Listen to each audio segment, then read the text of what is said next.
All right, so breaks in bones are called fractures, and they can be classified in many different ways, and there are many more than we're going to talk about today. All right, so let's begin first by looking at a simple fracture, and this is also known as a closed fracture, and this is where the bone does not break through the skin. All right, comminuted fracture, this is where the bone is going to be splintered into several small pieces between the main parts. However, it does not break the skin. A compound or open fracture now is where the broken ends of the bone now have broken the skin. All right, so then we have a green stick fracture, and this is the most common type of fracture, especially among young children. And this is a partial fracture because one side of the bone breaks, but the other side is just bent. An oblique fracture, this is where a diagonal fracture is at an angle. All right, a pot fracture, this is where it's at the distal ends of the tibia and fibula. So if you're walking on uneven rocks or steps, and a lot of times with older individuals, this is the most common type of fracture that occurs. Spiral fracture is very uncommon, and this is due to spiraling around an axis of the long bone, and so some type of twisting stress. Typically, we don't see this unless there's like some type of car accident or other type of accident for the cause of the twisting of the bone. All right, and then the last one we'll cover is the transverse fracture, and this is at right angles that are on the long axis of the bone. Once a fracture happens, there are a couple of steps that occur with the healing process. And so this will all these steps will take a couple of months to complete. All right, so the first step is that a hematoma forms. And so a hematoma is going to be excess blood that's going to go to that damaged area. And white blood cells are going to be vital for this whole process. The second step then, a couple of days later, is going to be the formation of a soft callus or a fibrocartilaginous callus. And what this helps is it helps to regenerate the blood vessels so that they start to connect again in that bone. The third step is going to be a hard or bony callus that forms, and this is going to now have the living cells of the bone coming into play. And then lastly, which again will be a couple months later, is that we have the bone is completely remodeled, and if you look at it too underneath a microscope, it's actually going to be an enlargement. So it is going to be slightly larger, and it's also going to be stronger than before because we've increased the amount of the bone cells present in that area.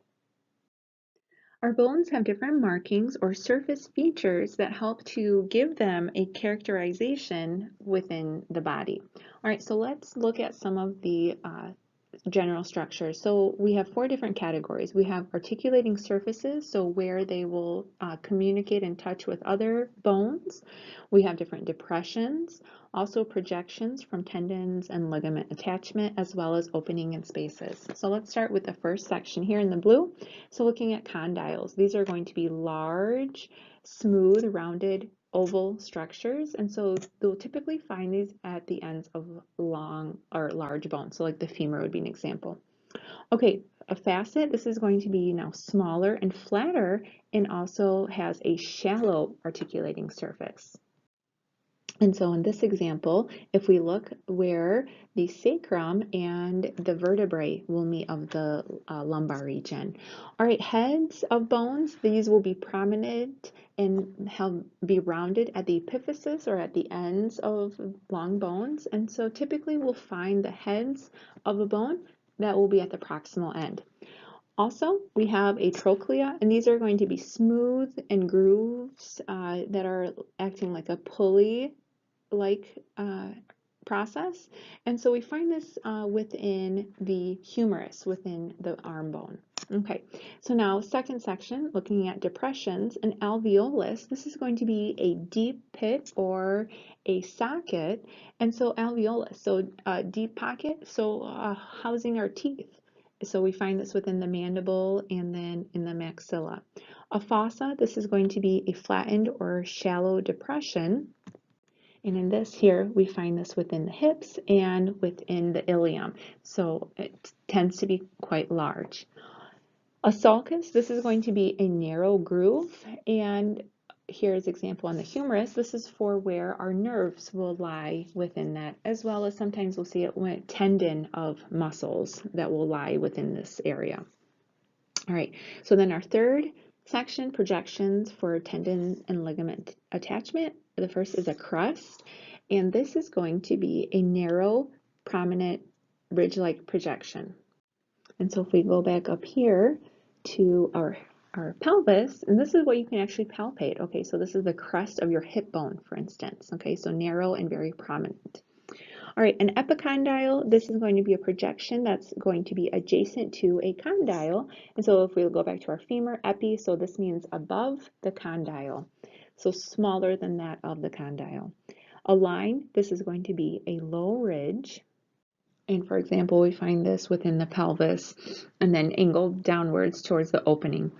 A process, this is going to be any marked bony prominence that doesn't fit into any of the other categories. And so, for example, here within the skull, process of the zygomatic bone, which is the cheekbone, and so it's going to have three processes or areas where it's going to project to different bones.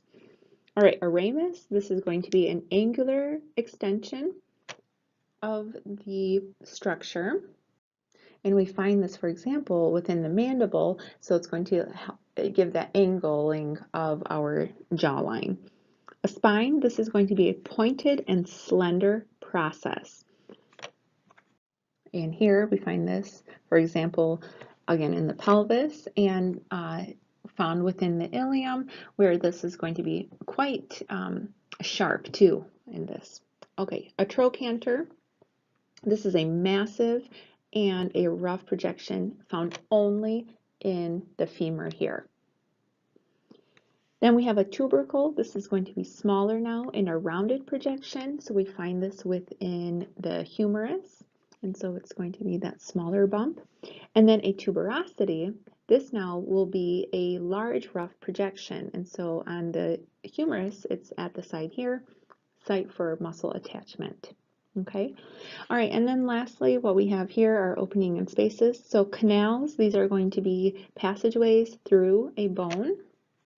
And so in our skull, for example, this would be for our ear, for sound. So external auditory canal, for example. A fissure, this is going to be a narrow slit-like opening through a bone. And this here, what we see within the skull, helps with nerves passing through. A foramen, this is going to be a rounded passageway through bones. So this can be large or small. So these are basically holes in the bones. And big one, for example, within the skull at the base, where your spinal cord and the brain are going to come out of. All right, lastly, with the hole and spaces, a sinus. This is going to be a cavity or a hollow space within a bone. So here in the frontal bone, we have sinus, frontal sinus, for example. As we continue to age, there are several changes that occur within our bones. So the first thing that happens is that we lose the ability to produce the organic matrix. And this is due primarily to the loss of collagen that we have over time. Also, our osteoblasts can't keep up with the osteoclasts in terms of the cells of the bones.